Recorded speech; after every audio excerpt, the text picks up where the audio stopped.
कर रहे हैं। हम बात कर रहे थे कि जस्टिस काजी फाइज ईसा ने आज हल्फ उठा लिया और उनका हल्फ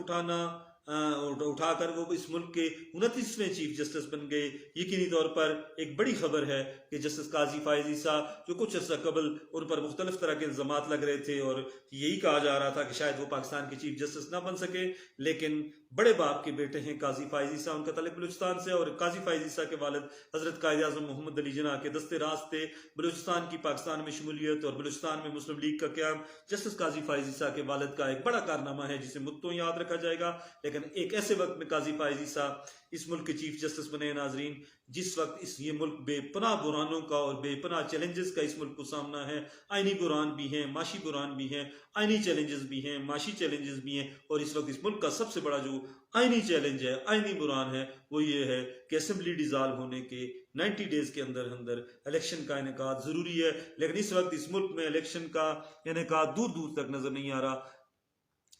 आ रहा और सवालिया निशान ये है कि क्या जस्टिस काजी फाइज ईसा इस मुल्क में इलेक्शन कराने में कामयाब होंगे, हो सकते हैं या नहीं होंगे, क्योंकि इससे पहले जस्टिस बंदियाल ने अपने 3 रुकनी बेंच के हमरा ये फैसला दिया था अप्रैल में कि पंजाब में इलेक्शन 14 जून से कबल हो, लेकिन वो उस फैसले पर अमल नहीं हुआ। हम हैरान हैं कि जस्टिस बंदियाल ने जाते जाते एक अच्छा फैसला दिया, इसमें कोई शक नहीं है, लेकिन वो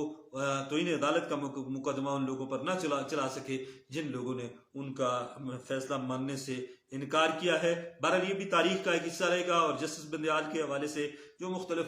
क्या सरैयाँ थी, मुख्तलिफ जो आरा थी, वो तो अब अपने अंजाम तक पहुंच चुकी हैं और लोग यही कहते हैं कि जस्टिस साहब विकेट के दोनों तरफ खेलते रहे और दोनों तरफ खेलते खेलते वो रिटायर हो गए। बहरहाल अब जस्टिस काजी फाइज ईसा एक बड़े बाप के बेटे हैं और उन्होंने जो फैसले माजी में किए हैं वो इस चीज़ की गम्माजी हैं, इस चीज़ का अक्स है कि वो शायद उसूलों पर कंप्रोमाइज़ ना करें। इस वक्त जो उनका सबसे बड़ा चैलेंज है वो इस मुल्क को दरपेश आईनी बुरान का है और आईनी बुरान से निकलने के लिए अगर वो 90 डेज के अंदर अंदर या दिसंबर जनवरी में जब भी एक कंसल्टेशन के साथ अगर वो इलेक्शन कराने में कामयाब हो जाते हैं तो जस्टिस काजी फाइज ईसा का ये एक बहुत बड़ा कारनामा होगा। इसके साथ साथ सुप्रीम कोर्ट में जजेस की तैनाती, सुप्रीम कोर्ट जो प्रोसीजर एंड प्रैक्टिस उनका जो ऑर्डिनेंस है उस कानून पर भी कल समात होगी और काजी फाइज ईसा ने जो अपना सबसे बड़ा और सबसे अच्छा फैसला किया है, जिस फैसले से वो अपने बतौर चीफ जस्टिस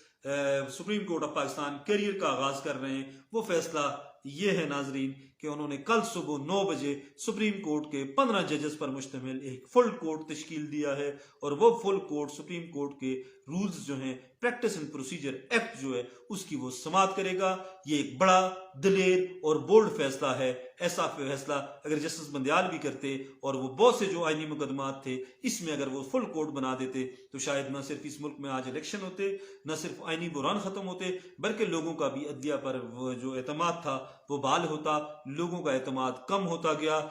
बड़ी सियासी जमातें जो हैं, पीटीआई के सपोर्टर्स का अपना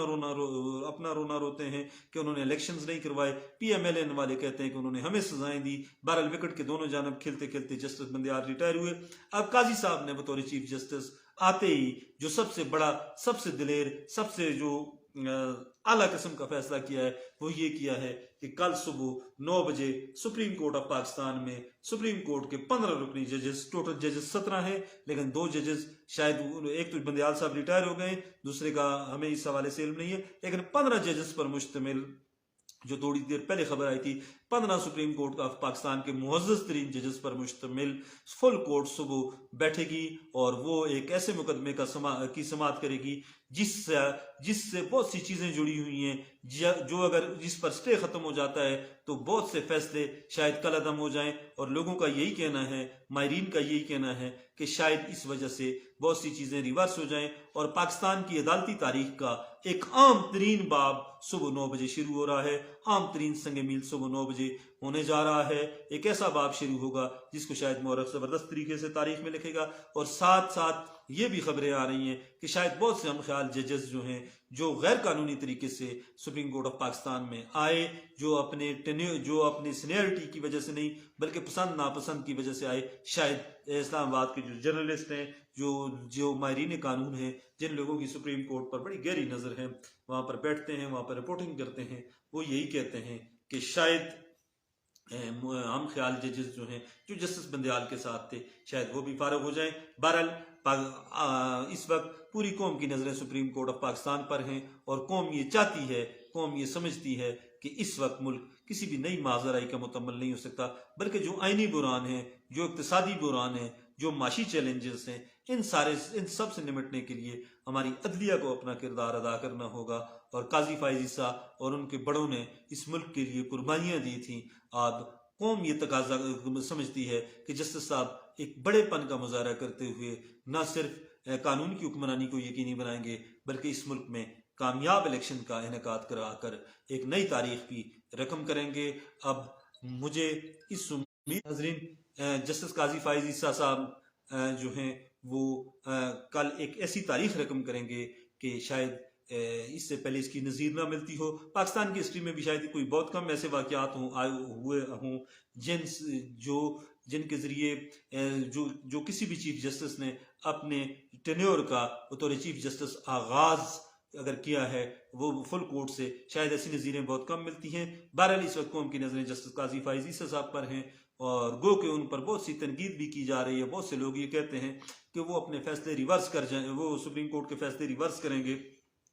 बिलखसूस नैब के हवाले से। लेकिन जो लोग जस्टिस काजी फायज ईसा को जानते हैं वो यही कहते हैं कि जस्टिस साहब कतन किसी सूरत में भी उसूलों पर कंप्रोमाइज नहीं करेंगे। जस्टिस साहब के खिलाफ अगर पीटीआई के चेयरमैन ने रेफरेंस दायर किया, जो भी किया हो, लेकिन जो लोग उनको जानते हैं वो यही कहते हैं कि जस्टिस काजी फायज ईसा ने किसी सूरत भी उसूलों पर कंप्रोमाइज नहीं करना। वो वही फैसले करेंगे जो कानून और आइन के मुताबिक होंगे। और इस वक्त इस मुल्क को ऐसे ही एक चीफ जस्टिस की जरूरत है जो मसलहतों से बालातर हो, जिसका न कोई सियासी एजेंडा हो, न माशी एजेंडा हो, न मनपसंद किसी के साथ दोस्ती हो, न किसी के साथ तल्लक हो। अगर चीफ जस्टिस काजी फायज ईसा ऐसा कर जाते हैं तो न सिर्फ उनका नाम तारीख में हमेशा सुनहरे रूप से लिखा जाएगा, बल्कि उनके वालिदैन ने, उनके वालिद ने क़याम पाकिस्तान के लिए और बलूचिस्तान में मुस्लिम लीग के क़याम के लिए जो कुर्बानियां दी थी वो उनको भी हम एक दफ़ा फिर सलाम करेंगे, खराज तहसीन पेश करेंगे। हमारी वीडियोस को लाइक किया करें। रोज़ाना इसी टाइम हम ऑनलाइन आते हैं मुख्तलिफ इश्यूज़ पर। खुश रहें, आबाद रहें। अल्लाह हाफिज़।